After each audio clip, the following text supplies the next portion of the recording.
Hi friends, நம்ம வந்து கொள்ளை வச்சு தான் ஒரு ரெசிபி பண்ண போகிறோம். நம்ம கொள்ளு காலையிலேயே நான் ஊற வச்சுருக்கேன். இதை ஊற வச்சுட்டு இதை நைட்டுக்கு கட்டி வச்சுட்டா முளைச்சிக்கும். நல்லா முளைச்சிருக்கு பாருங்கள், முளை விட்டுருக்குது. இது வந்து அதிக சத்துக்கள் நிறைந்தது. இதை நம்ம ஒரு வாரத்தில் 3 நாள் 2 நாள் சாப்பிட்டோம்னா நல்லா உடம்புல உள்ள கொழுப்பெல்லாம் கரைச்சிரும். சுகர் பேஷண்ட் இருக்கவங்களும் வாரத்தில் 2 நாள் 3 நாள் எடுத்துக்கலாம். இதை அப்படியே நல்லா அவிச்சு சூப்பாக கூட செஞ்சுக்கலாம். குழந்தைங்களாம் வந்து கொள்ளுன்னா ரிஜெக்ட் பண்ணிடுறாங்க, சாப்பிட மாட்டேங்கிறாங்க. அதனால் நான் கொள்ளை வச்சு ஒரு ஆனியன் ரோஸ்ட்டும் ஒரு மசால் ரோஸ்ட்டும் தான் இதை செய்கிறேன். இதுக்கு வந்து 1 கப்பு பச்சரிசி எடுத்திருக்கேன். கொள்ளும் 1 கப்பு எடுத்துருக்கிறதுனால பச்சரிசி 1 கப்பு எடுத்திருக்கேன். எக்ஸ்ட்ரா கூட நீங்கள் போட்டுக்கறனா போட்டுக்கலான்னு கொஞ்சம். இதுக்கு வந்து உளுந்து தேவையில்லை, வெந்தயம் மட்டும் போட்டிருக்கேன். ஏன்னா கொள்ளு வந்து நல்ல புது புதுன்னு வரும். கிரைண்டரில் நான் போட்டு அரைக்கிறப்பெல்லாம் பார்த்திங்கன்னா நம்ம உளுந்து எப்படி புது புதுன்னு வருதோ அதே அளவுக்கு வருது இது. அதனால் இப்படி மிக்சியில் அரைச்சிக்கலாம். உப்பு போட்டிருக்கேன், நான் உப்பு போட்டுட்டேன். ரவை பதத்துக்கு தான் இதை அரைக்கணும், நைஸாக அரைக்கக்கூடாது. அப்புறம் தோசை வந்து நம்ம அந்த அளவுக்கு இழுத்து விட்றப்ப வராது. இப்படி போட்டுட்டு ஓவர் நைட்டு விட்டுறணும். விட்டுட்டு இதுக்கு வந்து சைடிஷ் பார்த்திங்கன்னா கார சட்னியும் புதினா மல்லித்தலை சட்னி தான் நான் இதுக்கு கரெக்டான இதாக இருக்குது. இப்போ இதை வந்து நைட்டில் வந்து மூடி வச்சிடலாம். காலையிலக்கு இப்போ எடுத்துட்டோம். இதை வந்து பாருங்கள், நல்லா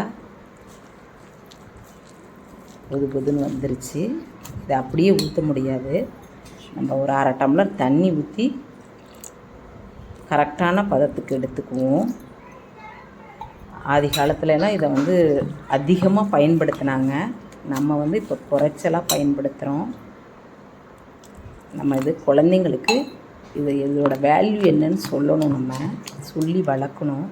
இப்போ ஒரு தோசைக்கல்லை வச்சுக்கலாம். நம்ம தோசைக்கல்லை வச்சு நல்லா பெருசாக ஊற்றிக்கலாம். ஆனியன் இது பண்ணுற தோசை போட்டு ஊற்றுறதுனால ஆனியனை வந்து நான் கொஞ்சம் உப்பு போட்டு வணக்கி வச்சுருக்கேன்.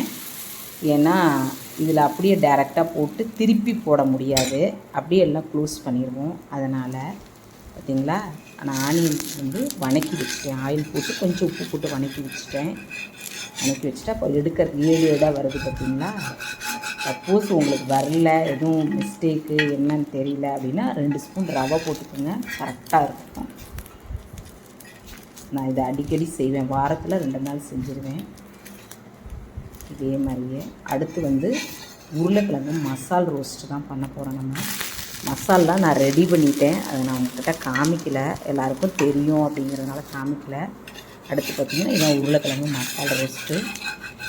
இது உங்களுக்கு குழந்தைங்களுக்கு தினம் வாரத்தில் 2 நாள் கொடுங்க, ரொம்ப பிடிக்கும். டயட்டில் இருக்கவங்களாம் இதை ஃபாலோ பண்ணிக்கலாம். என்னோடய சேனலை வந்து ஃபாலோ பண்ணிக்கிங்க. ஃபஸ்ட் டைம் பார்க்குறீங்கன்னா சப்ஸ்கிரைப் பண்ணிக்கோங்க. 2 சட்னி அரைச்சிருக்கேன் பாருங்கள், புதினா சட்னி, கார சட்னி. இதான் நல்லா